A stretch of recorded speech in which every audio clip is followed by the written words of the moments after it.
Welcome to the Unit 2 of our financial modeling course. The Unit 2 generally deals with the linear regression models, while the Section 1 of the Unit 2 talks about the introduction to linear regression. By the end of this session, you should be able to distinguish between variables, constants, and parameters. You should also be able to identify basic linear regression vocabulary, and also finally you should be able to specify linear regression models and define all the linear regression terms. According to Professor Scott P. Stevens, knowing what is going to happen or even having a pretty reliable estimate of it is simply power. According to Brooks, 2008, regression analysis is the single most important tool at the econometrician's disposal. And one of the most widely used models in empirical finance is the linear regression model.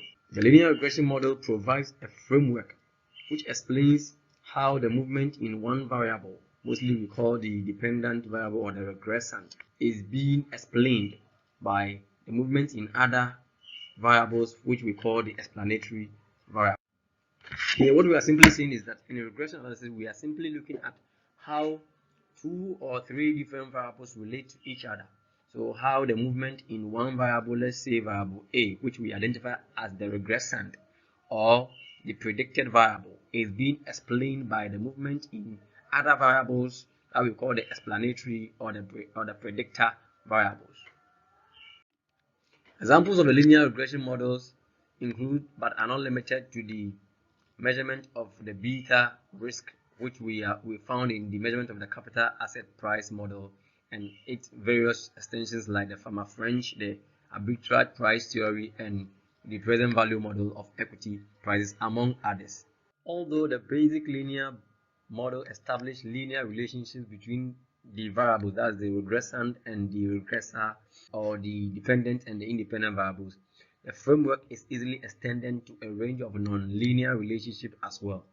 The movement to capture sharp changes in return caused by stock market crashes and policy announcements are easily handled by means of qualitative response variable or dummy variables. So here we are saying that sometimes we introduce dummy variables or what we call control variables in our estimation to cover for some other variables that we are not able to handle. So we are saying even with the linear regression model, we are possible to introduce dummy variables. The importance of a linear regression modeling framework is highlighted by its flexibility, as it being able to capture dummy variables or other variables, and also relevant in quantifying changes in key financial parameters which arise from changes in the financial landscape or the financial market. The linear regression model is generally in the following form. What is in equation 2.1? We have the regressant, which is the yi, and we have the beta naught, which is the constant, and we have the beta 1 and x1, beta 2, x2 up to beta k, sk plus the epsilon. So we are saying that the y component has to do with the regressant, the variable that we are explaining. The constant has to do with the value of the regressant, given that our other variables are equal to 0, and the beta 1 is equal to, or is what we mostly call the parameters. That is the equation parameters, and the x1 has to do with the slope coefficient. The epsilon measures the error term or the disturbance term. It simply covers all other factors that can explain the regression which were not factored or which are not covered by the explanatory variable. Equation 2.1 can also be simplified by equation 2.2, where we have the regression being measured by the beta x, which is the deterministic part of the equation, and we also have the epsilon, which is the disturbance term or the error term, as we have earlier explained. Together, 2.1 and 2.2 is simply termed as the population or the true model. The deterministic component, which is beta s, can be interpreted as the conditional mean of the regression value y. According to Gujarati 2012, the regression, which is y component, is equal to the mean value of the population of which it forms part of plus or minus the random term. For instance, if y represents family expenditure on food and x represents family income, equation 2.1 is simply stating that the food expenditure of an individual family is simply equal to the average food expenditure of all the families with the same level of income, plus or minus a random component that may vary from individual to individual and that may depend on several factors. Empirically, the regression is measured on 4 different scales, that is the ratio scale, the interval, the ordinal, and the nominal scale. The linear regression model is suited for regression measured on either ratio or interval scale. So we are saying that nominal and ordinal scale are mostly not prudent, or they are mostly not perfect for the linear regression model, but the interval and the ratio scale are perfect for the estimation using the linear regression model.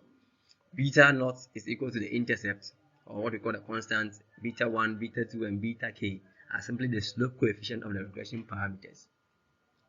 The main objective of these parameters is to explain the mean behavior or the average behavior of the regressor, that is the dependent variable, in relation to the explanatory variable or the regressors. It simply measures how the average regression responds to changes in the value of the regressors. That is, we are only looking at the relationship, how movement in the regression is being influenced, or is being influenced by the movement or movement in the changes in the regressors. It's important to also note that regression is not causality.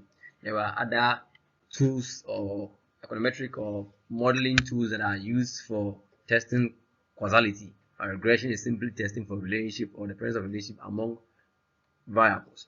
The epsilon captures all those regressors that cannot be included in the model for reasons such as unobservability of human behavior, unavailability of data, error of measurement in data, among others.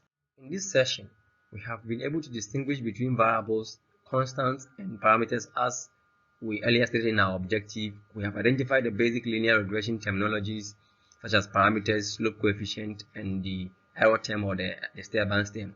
We've also been able to specify the linear regression model and define all of its terms. Thank you.